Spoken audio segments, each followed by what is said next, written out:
गोरख धंधा करना है तो गौशालाओं का निर्माण कीजिए, और गोरख धंधे को बंद करना है तो जो गोमाता को छोड़ रहा है उसके ऊपर मुकदमा पंजीकृत करने का प्रावधान सरकार लेकर आए।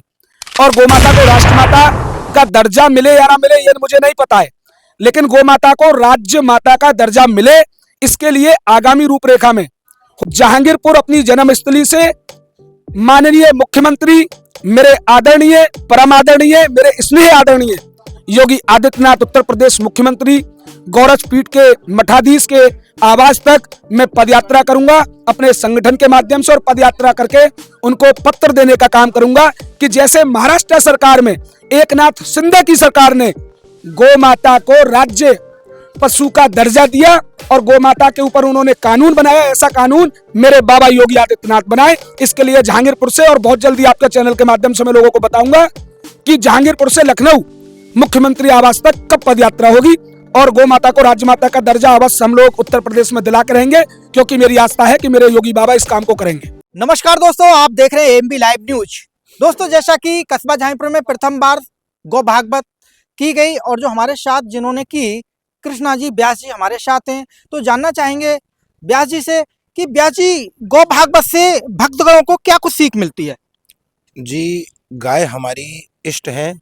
एक सूत्र आता है, गावो विश्वस्य मातरः। गाय पूरे जगत की माता है, न कि केवल सनातनियों की, सारे जगत की माता है। और जगत की माता होने के नाते सबको गाय की रक्षा के हेतु अपने हाथ आगे बढ़ाने चाहिए। एक शब्द आता है गायत्री। गायत्री में 3 शब्द हैं, गायत्री, यानी कि गाय त्रितापों को पिबती करने वाली है। जैसे भगवान कृष्ण त्रितापों को पिबती करते हैं, उसी प्रकार गाय माता भी त्रितापों को पिबती करने वाली है। ऐसी है हमारी गाय माता। इसलिए गाय माता के लिए हमें नित्य प्रति अपने घर से गोग्रास निकालना चाहिए, जिससे हमारा मंगल होगा और हमारा कल्याण होगा। व्यास जी, जब परिवार में प्रथम रोटी निकाली जाती है, गाय की निकाली जाती है, दूसरी रोटी कुत्ते के लिए यानी भैरव के लिए निकाली जाती है जी। लेकिन जो भक्तगण हैं, जो सनातनी हैं, उसके बाद भी गौ माता को रोड पर छोड़ रहे हैं, उनके लिए क्या कुछ कहना चाहेंगे? ये सभी जो गाय माता को दुत्कार रहे हैं, उनके लिए दुर्भाग्य की बात है। जैसा कि गाय माता के साथ में ये सब नहीं होना चाहिए। सारे जगत की माता होते हुए जिस प्रकार से हम अपनी माँ को और अपने पिता को वृद्ध होने पर घर से बाहर नहीं निकालते हैं, ऐसे ही हमें गाय के साथ भी रहना चाहिए। गाय को भी नहीं दुत्कारना चाहिए, और ये सभी जगत के लिए दुर्भाग्य की बात है। ऐसा नहीं होना चाहिए। महाराज जी, जैसा कि आपने कस्बा जहांगीरपुर में गौ भागवत की है, तो यहाँ पर भक्तगणों का आपको कैसा देखने के लिए मिला? बहुत अच्छा इनका भाव, और हमारे बड़े भाई आकाश भारद्वाज जी के द्वारा मुझे यहाँ आमंत्रित करके बुलाया गया। सबसे ज़्यादा तो मैं अपने भाई का आभार व्यक्त करूँगा। इन्होंने मुझे यहाँ बुला करके जो मेरे ऊपर कृपा की है, और यहाँ की माताओं ने, यहाँ के भाई बंधु बुजुर्गों ने मुझे बहुत सारा प्यार दिया है, और गौ भागवत को भी बड़े प्रेम से सुना है यहाँ के लोगों ने। जी, जैसा कि भक्तगणों का तांता लगता चला गया, तीसरा दिन था और कथा भी समापन की तरफ थी। अब भक्तगणों की मांग थी कि कथा और आगे बढ़नी चाहिए, लेकिन अभी समापन हो गया। जी जी। तो भक्त आगे आप कितने दिन की कथा करना चाहेंगे यहाँ पर, यदि भक्तगण आपको बुलाएं तो? मैं यहाँ तो मुझे लगता है कि इस कथा को ही आगे बढ़ाने की कोशिश की जा रही थी, लेकिन ये तो पहले से ही यहाँ सुचारू रूप से लोगों ने एक तरह से व्यक्त कर दिया था कि 3 ही दिन की कथा होगी। तो मैं तो चाहूँगा कि ऐसे ही इनका प्यार मिलता रहे, और 7 क्या 11 दिन की भी कथा करने के लिए मैं एग्री हूँ। जैसा कि 3 दिवसीय की गई है, तो क्या 3 दिवसीय संपूर्ण कथा की गई है 3 दिन में? नहीं, कथा तो संपूर्ण होती नहीं है। हरि अनंत हरि कथा अनंता, कथा का कोई अंत नहीं होता है। ये तो एक तरह से समझिए प्रवचन था। तो प्रवचन भैया ने बोला 3 दिन के लिए, तो 3 दिन का ही प्रवचन रखा गया। गौ माता जैसा कि हम पालते हैं अपने घरों में, तो सनातनियों के लिए एक संदेश चैनल के माध्यम से। जी, सनातनियों के लिए संदेश ये है कि भाई सभी गाय की रक्षा के लिए अपने हाथों को आगे बढ़ाओ। और जैसे गाय दर दर की ठोकर खा रही है, ये केवल हम लोगों की कमी के कारण। आज हम सभी सनातनी एक एक गाय भी अपने घर पे पालेंगे, तो शायद जितनी भी गाय माता जो रोड पर घूम रही हैं, कचरा खा रही हैं, पॉलीथीन खा रही हैं, वो सब बंद हो जाएगा और गाय को शरण मिल जाएगी। जैसे कि हमें वैसे गाय शरण देती है, हमारा भरण पोषण करती है, पालन पोषण करती है, लेकिन आज उस गाय को हमारी आवश्यकता है। गाय हमें पुकार पुकार करके कह रही है, गाय पृथ्वी का स्वरूप है। जैसे पृथ्वी पर अत्याचार हो रहा है, वैसे ही गाय माता के ऊपर भी अत्याचार हो रहा है। तो गाय पुकार पुकार करके हमसे कह रही है कि हे सनातनियों, आगे बढ़ो और मुझे शरण में लो। सभी जानते हैं कि गौ माता है 33 कोटि देवी देवता निवास करते हैं, लेकिन उसके बाद भी गौ माता को राष्ट्रीय गौ माता का दर्जा नहीं मिल पा रहा है। इस पर क्या कुछ कहेंगे सरकार के लिए? सरकार से तो मेरा आग्रह केवल ये है कि गौ माता को राष्ट्रमाता घोषित करना चाहिए। ये जितने भी गौरक्षक बेचारे रात्रि रात्रि भर भटकते हैं गाय माता के चक्कर में, केवल कि गाय की हमारी की रक्षा हो सके, तो मैं प्रशासन से एवं सरकार से भी निवेदन करूंगा कि इनके ऊपर अत्याचार न हो, गौरक्षकों के ऊपर भी अत्याचार न हो, इनकी भी बात सुनी जाए और गाय माता को राष्ट्रमाता घोषित कर दिया जाए। जी, जय गौ माता, जय गोपाल। दोस्तों जैसा कि हमारे साथ हैं चंद्रमणि भारद्वाज जी, जैसा कि कस्बे में प्रथम बार गौ भागवत का आयोजन किया गया, तो क्या कुछ कहना है गौ भागवत को लेकर जानना चाहेंगे। सर, एएमबी न्यूज में आपका स्वागत है। पहले तो मैं एएमबी न्यूज़ का बहुत बहुत हृदय से आभार और अभिनंदन करता हूँ कि आप लोग प्रारंभ, ये कथा 3 दिन पहले प्रारंभ हुई थी, उस समय भी आए थे और आज ये समापन हुआ है, उस समय भी आए हैं, तो आपका बहुत बहुत स्वागत और अभिनंदन है। यह धर्मपीठ, अंतर्राष्ट्रीय धर्मपीठ न्यास परिषद के तत्वाधान में ये गौ भागवत हुई है और इसके संस्थापक मेरे प्रिय भतीजे आकाश भारद्वाज हैं। उनको माँ गौ की प्रेरणा से ये भागवत हुई है। जैसा कि आप सभी को ज्ञात है कि क्षेत्र में पहली बार ये गौ भागवत का बड़ा सफलतापूर्वक ये आयोजन किया गया है और यह आयोजन सिर्फ इस वर्ष ही नहीं है, आने वाले वर्षों में भी लगातार अनवरत यह प्रयास अनवरत जारी रहेगा और ये कथा कस्बा जहांगीरपुर में या क्षेत्र में भी यह कथा गौ की पहुंचने का कार्य करेगी। इसमें जो कस्बे के गौ भक्तों ने, क्षेत्र के गौ भक्तों ने, गौ सेवकों ने जो सहयोग किया है वह प्रार्थनीय है और मैं एएमबी लाइव के माध्यम से देश के हर उस व्यक्ति को जो गौ पालक हैं, जो किसान हैं, उन सभी से मैं ये आग्रह करूंगा कि आप सभी गौ के बारे में जानिए। जैसा कि बुजुर्गों ने कहा है और कहते हुए आए हैं कि गाय, गंगा और गायत्री पर हमारा ये सनातन धर्म टिका हुआ है। यदि गाय, गंगा और गायत्री का हम लोग संवर्धन, संरक्षण नहीं करेंगे तो हम अपने आप को सनातनी कहलाने के हकदार नहीं होंगे। हमको ये चिंतन और विचार करना चाहिए। गाय में 33 कोटि देवता विराजमान हैं। गाय की महिमा अपरंपार है। भगवान विष्णु का जो अवतार हुआ था कृष्ण के रूप में, उस समय भगवान कृष्ण ने गौ की महत्वता को बताने के लिए स्वयं को गौपालक के रूप में दिखाया और वह गौओं को चराने जाते थे और उसके बाद में उन्होंने गौ का मक्खन भी लोगों को बताया कि उसमें कितने गुण हैं। तभी उनको कहा गौपालक और गोपाल। गोपाल जो गौओं का पालन पोषण करता है वह गोपाल है। गोपाल के रूप में भगवान कृष्ण ने अपनी लीलाओं का पूरे संसार को, पूरी सृष्टि को, पूरे विश्व को दिखाया। ऐसी गौ माता है कि गौ जिस घर में गाय का वास होगा वहाँ सभी देवताओं का वास होगा, क्योंकि गाय के शरीर में 33 कोटि देवता विराजमान रहते हैं। यहाँ तक कहा गया है, बुजुर्ग कहते हैं और ये वैज्ञानिक तार्किक तथ्य भी हैं और वैज्ञानिक इसमें है भी कि यदि एक बार अगर गाय के शरीर के ऊपर से अगर हाथ को घुमा दिया जाए तो बहुत सारी शरीर में जो व्याधियाँ हैं, बीमारियाँ हैं, उनका स्वतः ही नष्ट और उनका नाश हो जाता है। गाय के गोबर से पहले देखते थे सभी जितने गुरुकुल थे वहाँ सिर्फ गौओं का ही दूध पान किया जाता था। गौ के गोबर से ही वहाँ लिपाई पोताई होती थी। गाय के अंदर, गाय के चाहे गौमूत्र हो, चाहे गाय का गोबर हो या गाय का जहाँ जिस मिट्टी पर गाय रहती है वह मिट्टी हो, वह पवित्र होती है, वह देवभूमि बन जाती है। ऐसा शास्त्रों ने कहा है और ऐसा लोक रीति भी है, लोक मान्यता भी है। क्षेत्र में हमारे यहाँ बहुत गौशालाएँ हैं। एक हसनपुर गांव है। हसनपुर गांव में हमारे एक बहुत ही अच्छे गौ सेवक हैं। वह गौओं को, जो लावारिस लोग छोड़ देते हैं गायों को, उन गौओं की सेवा करते हैं और उन्होंने अपने एक गौशाला प्राइवेट रूप से चला रखी है। मेरे से बात हुई है, मैंने भी प्रयास किया है कि भाई कहीं न कहीं शासन भी चाहता है कि गौशालाएँ हों और उनकी गौशाला का सरकार की तरफ से गौशाला का आगे बढ़े और वहाँ चारागाह है, ज़मीन है, तो एलएमसी भी है, वहाँ से कुछ ज़मीन मिल जाए उनको तो उसमें गौशाला, गौ आश्रम गऊ के लिए खोल दिया जाए।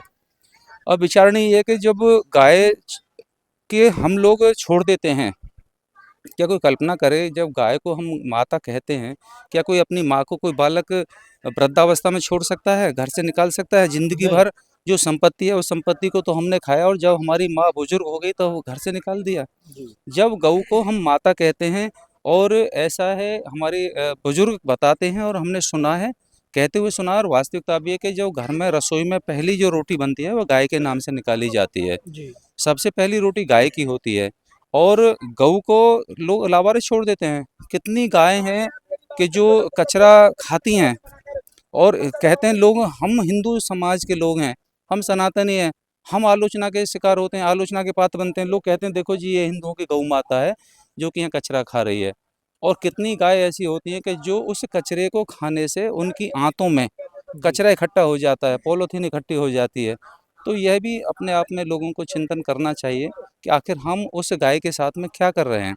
जब बच्चा गर्भ में होता है तो गाय के दूध से माँ भी अपना जीवन को आगे बढ़ाती है और उसके गर्भस्थ शिशु को भी गाय का दूध का पान करती है और उसके बाद में जब बच्चा गर्भ से बाहर आ जाता है तभी तो माँ अपने स्तनपान से दूध पिलाती है बेटे को, बच्चे को, चाहे बेटी हो बेटा हो।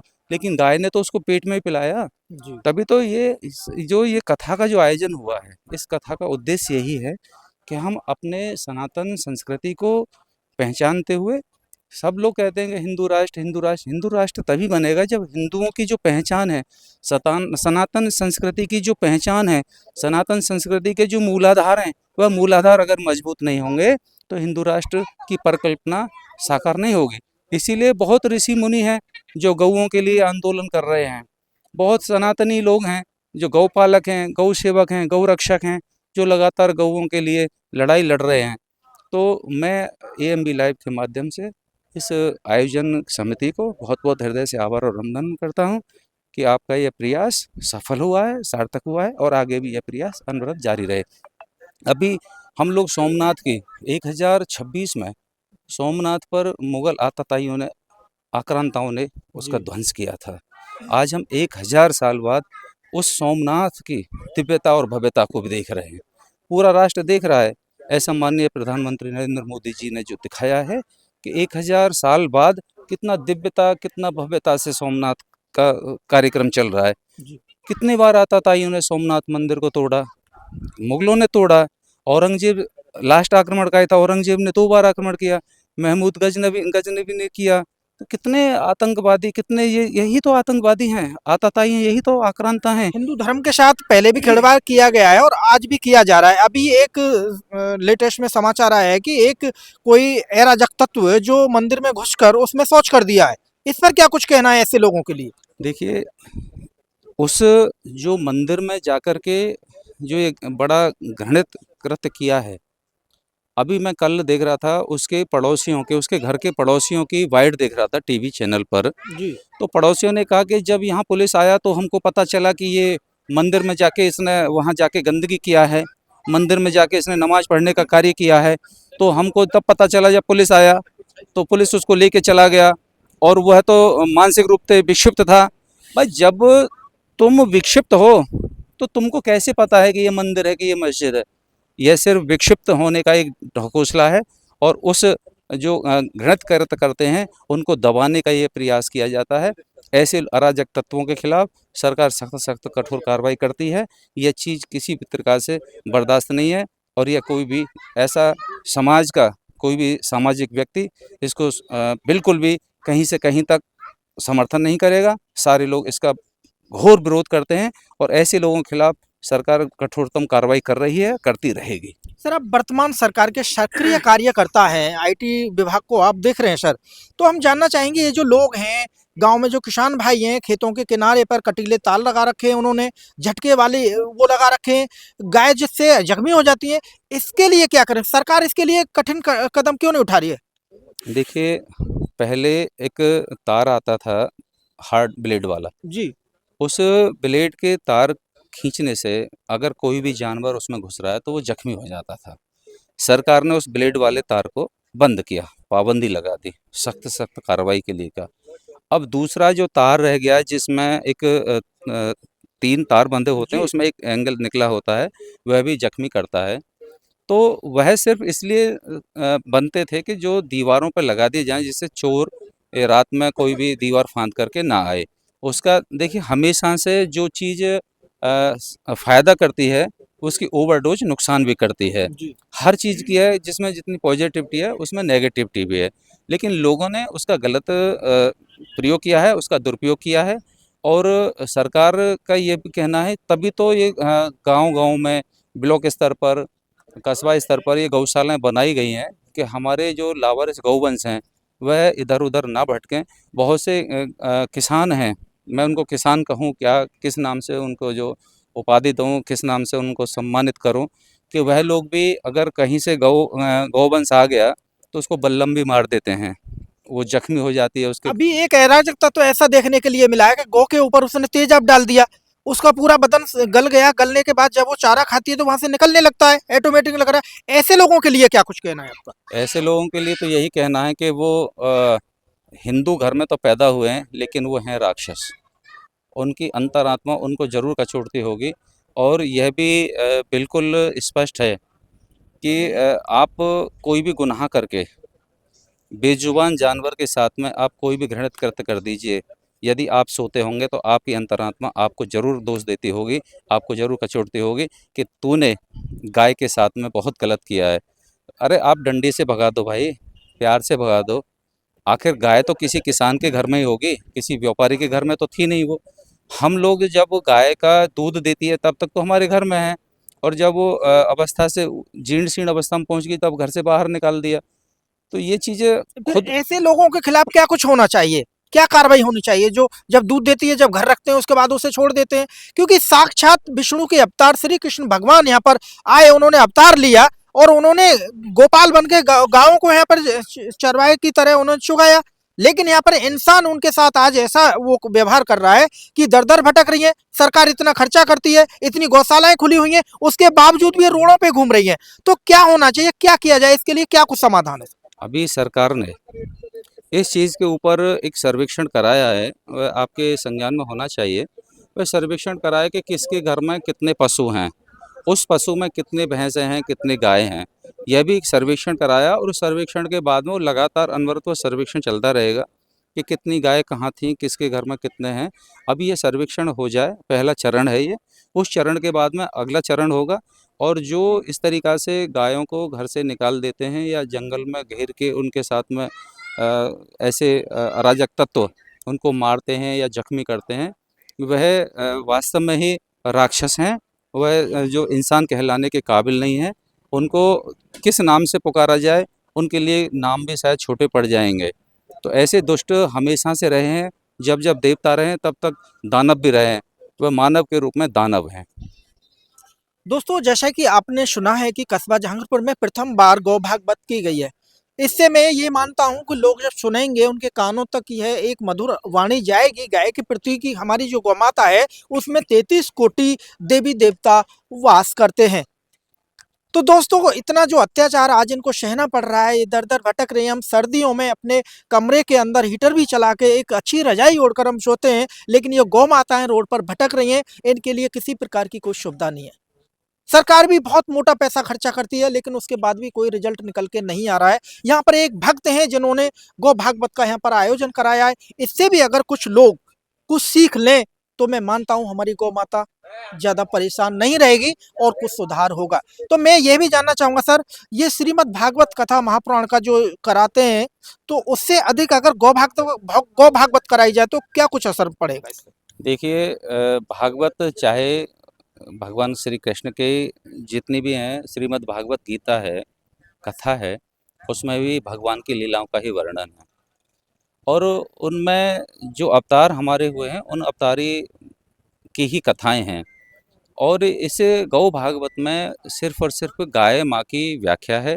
गऊ में कैसे हमको गौपालक बनना चाहिए, कैसे गोपाल बन के गाय की सेवा करनी चाहिए, एक आदर्श इन सब कथाओं का आयोजन और कथाओं के महत्व तभी है जब वह हमारे सामाजिक जीवन में धरातल पर उतरें।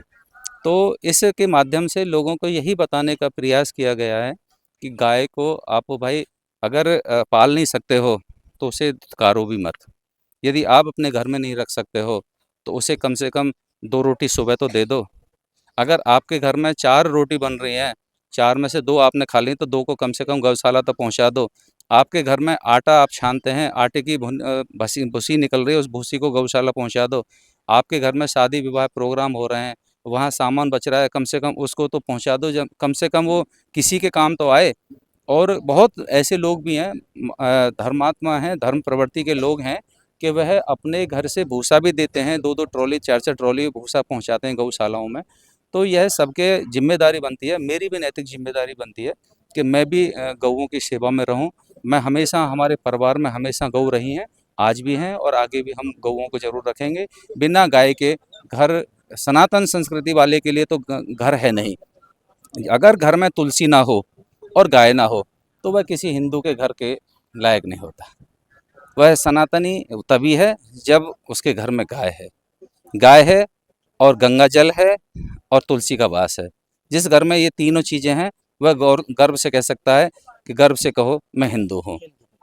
दोस्तों जैसा कि हमारे साथ हैं कस्बा जहांगीरपुर के पूर्व चेयरमैन मूलचंद शर्मा जी, जैसा कि रिबन काटकर 2 ऐसे सक्रिय जहांगीरपुर के व्यक्ति जिन्होंने श्रीमद यानी श्री गौ भागवत का शुभारंभ कराया और यात्रा को आगे बढ़ाया, चंद्रमणि भारद्वाज जी व मूलचंद शर्मा जी। तो हमारे साथ मूलचंद शर्मा जी हैं। जैसा कि कस्बे में पहली बार गौ भागवत का आयोजन कराया गया है, इस पर क्या कुछ कहना है आपका? सबसे पहले आपका बहुत बहुत धन्यवाद कि आप यहाँ हमारी भागवत पंडाल में आए हैं और उस दिन भी आपने पूरा कवरेज किया था, उसके लिए आपको धन्यवाद बहुत बहुत।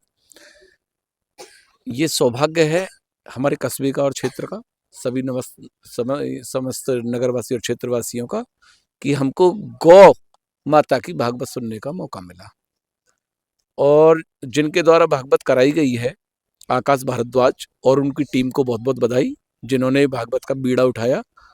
प्रयास करेंगे हम उसमें जुड़ें और अगली बार हर वर्ष ये गौ माता की कथा हो और बड़े रूप में हो, ये आपसे कह रहे हैं। भक्तगणों की काफी शिकायत आई है कि समापन 3 दिन में करा दिया, अब तो लीला में कुछ ज्यादा रुचि आ रही थी और अभी समापन हो गया, तो और आगे बढ़नी थी लीला। आप सब बातों को जानते हो कि ये कथा का नियम रहा है कि 1-2 दिन भीड़ कम रहती है, लेकिन तीसरे दिन से भीड़ आनी शुरू हो जाती है। एक कथा का नियम है, भगवान की ऐसी कृपा है कि जहां तक बिछाई होती है अंतिम दिन वहां तक पब्लिक आ जाती है, इतनी भीड़ होती है। और प्रयास करेंगे कि नेक्स्ट ईयर में अगली बार जो भी कथा हम कराएंगे वो 7 दिन की होगी।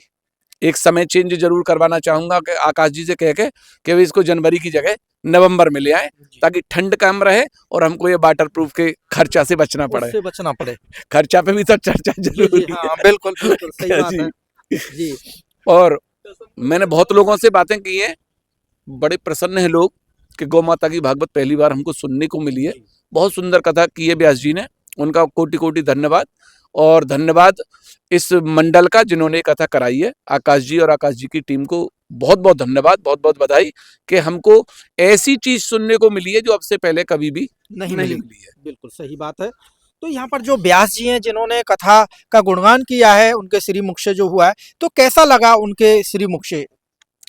उनका मुख ही जैसा उनका नाम है ना कृष्णा, उनका मुख भी ऐसा ही है कृष्णा जैसा ही। वाह वाह वाह, सुंदर है, वाणी बहुत सुंदर है उनकी, बहुत सुंदर बातें बताई हैं उन्होंने जी। और उनके साथ जो वो करते हैं बैकर वाले जो हैं भाई, बहुत सुंदर आवाज, बहुत सुंदर कंठ उनका बहुत सुंदर है।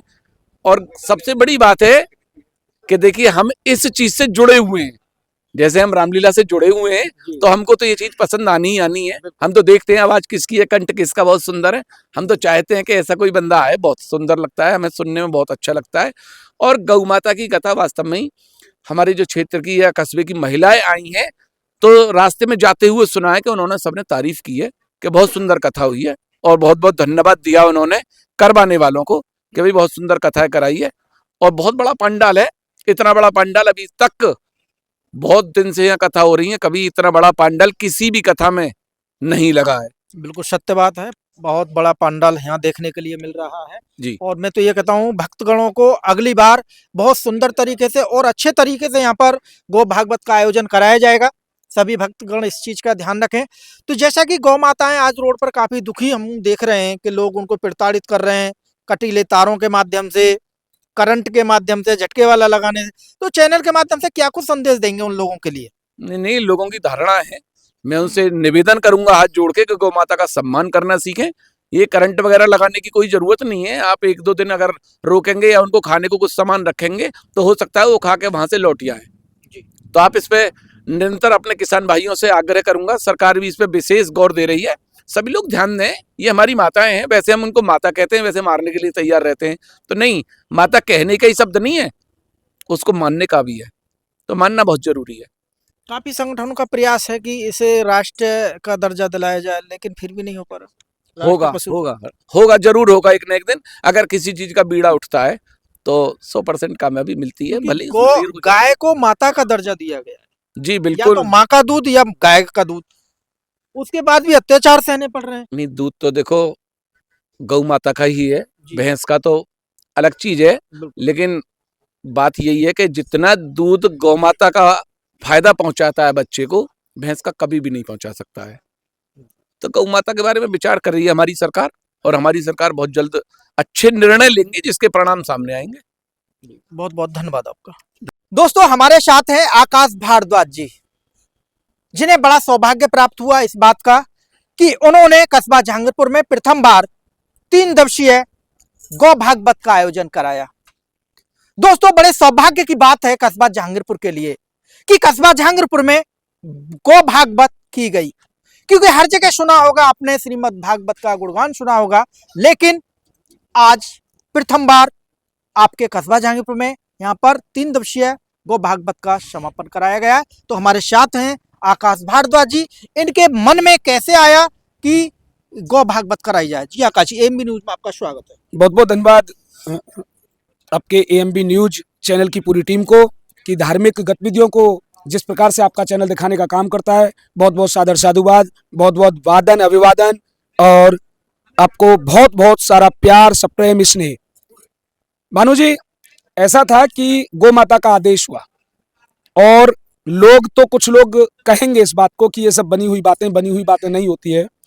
पहले भी संतों के द्वारा और हमारे क्रांतिकारियों के द्वारा क्रांति लिखी गई है, और ये सौभाग्य मुझे प्राप्त हुआ जहांगीरपुर की मेरी जन्मस्थली पर, और सभी अंतर्राष्ट्रीय धर्मपीठ न्यास परिषद के पदाधिकारीगण, सदस्यगण, गोरक्षकगण और जहांगीरपुर क्षेत्र के समस्त सम्मानित जनता के द्वारा, क्षेत्र की सम्मानित जनता के द्वारा कि इस कार्यक्रम को बड़ा भव्य और दिव्य बनाने का काम उन लोगों ने किया। पूरा सहयोग मुझे उन्होंने दिया। आज ये जो पांडाल आपके चैनल के माध्यम से जो आप दिखाया है आपने, इतना बड़ा पांडाल, ये मेरा अभिमान नहीं, ये मुझे सौभाग्य और गर्व प्राप्त हुआ इस बात का कि प्रथम 3 दिवसीय गो महाकुंभ धेनु मानस गो भागवत के समय पर इतना बड़ा पांडाल लगा है। बाकी यहाँ भागवत, महापुराण, श्री राम कथा कितनी बार, अनेकों बार हो चुकी है। और मेरे पूर्व चेयरमैन अग्रज भ्राता ने आदेश किया है कि इस कार्यक्रम को नवंबर में रखना है। बिल्कुल उनका आदेश सर्वोपरि है, क्योंकि समस्त जनता भी इस बात को मानती है। और ये कार्यक्रम 3 दिवस की जगह अब 7 दिवसीय महाकुंभ में बदला जाएगा, और नवंबर में ही एक तिथि रूपेण करके नवंबर में ही किया जाएगा, और इस कार्यक्रम को दिव्य बनाने का काम किया जाएगा। अंतर्राष्ट्रीय धर्मपीठ न्यास परिषद गौ माता के प्रति अपना बलिदान दे भी देगी और सामने वाले की हत्या कर भी लेगी। ये बिल्कुल स्पष्ट है। इस बात में मैं बिल्कुल भी नहीं गुरेज करूंगा कि सामने वाले को हत्या करने को, जो मेरी गौ माता का नहीं है वो मेरा नहीं है, मैं उसकी हत्या करने में भी गुरेज नहीं करूंगा, मेरा संगठन गुरेज नहीं करेगा। आकाश जी, यहाँ पर जैसा कि आप धर्म के क्षेत्र में आए हैं, गौ भागवत आपने कराई है, तो क्षेत्र की जनता का, कस्बे की जनता का कैसा सहयोग मिला आपको? जो मुझे आशीर्वाद और जो मुझे स्नेह मिला है, उस स्नेह को मैं कभी नहीं भुला सकता। क्योंकि अपनी जन्मभूमि में अगर इतना स्नेह और इतना प्यार सभी के द्वारा मिले, क्योंकि माँ बाप पैदा करते हैं इसलिए स्नेह और प्रेम आशीर्वाद रहता है। हमारे जो कुल के लोग होते हैं वो इसलिए स्नेह प्रेम करते हैं कि उनसे मेरा कोई रिश्ता जुड़ा होता है। मेरा पुत्र मुझसे प्रेम स्नेह इसलिए करता है क्योंकि उससे मेरा रिश्ता जुड़ा हुआ है, वो मेरा पुत्र है।